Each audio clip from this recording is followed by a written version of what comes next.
वहीं हरियाणा में विधानसभा चुनाव की तैयारियों को लेकर सभी सियासी दलों ने कदमताल शुरू कर दी है।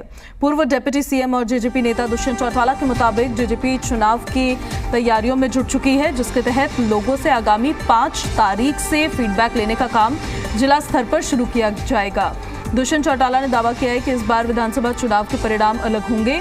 उन्होंने कहा कि जनता को ये समझना होगा कि दोनों राष्ट्रीय दलों ने उन्हें धोखा दिया है। उन्होंने आरोप लगाया कि दोनों राष्ट्रीय पार्टियां क्षेत्रीय दलों को कमजोर करना चाहती है। दुष्यंत चौटाला ने माना कि उन्हें बीजेपी से गठबंधन का नुकसान हुआ है। उन्होंने कहा कि भविष्य में जजपा बीजेपी के साथ नहीं जाएगी और उन्होंने कहा कि हमने जनता के गुस्से को भी भुगता है। लोकसभा चुनाव के परिणाम के बाद जननायक जनता पार्टी के जिला स्तरीय बैठकें आगामी 5 तारीख से प्रत्येक जिले में जाकर कार्यकर्ताओं से फीडबैक भी लेने का काम करेंगे और फीडबैक के साथ साथ विधानसभा की भी तैयारियों में जुटेंगे। प्राथमिक तौर से आज से अगले 7 दिन सभी जो पोस्ट होल्डर रहे, कैंडिडेट्स रहे, उनके साथ विचार विमर्श करके परिणाम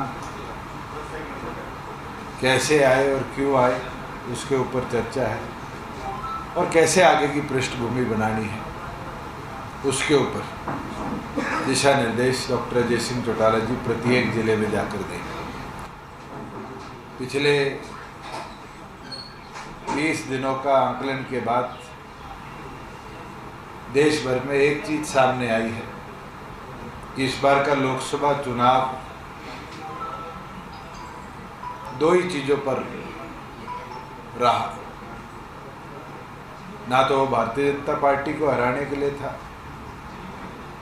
सिर्फ एक विजन के साथ लोगों ने काम किया कि मोदी हराओ, मोदी जिताओ।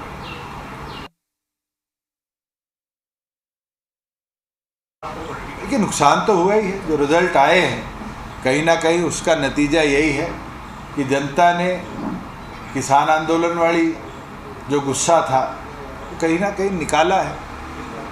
और मैं तो एक पुरानी अपने कहावत है, मेरी मदर कई बार कह देती है, गेहूं के साथ गुण भी पिसता है।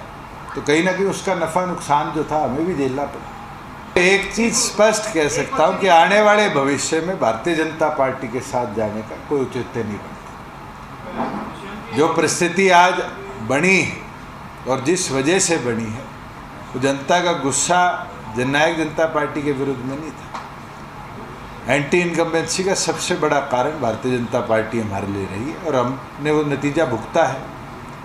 और आने वाले भविष्य के लिए मुझे नहीं लगता कि ऐसा कोई सवाल है।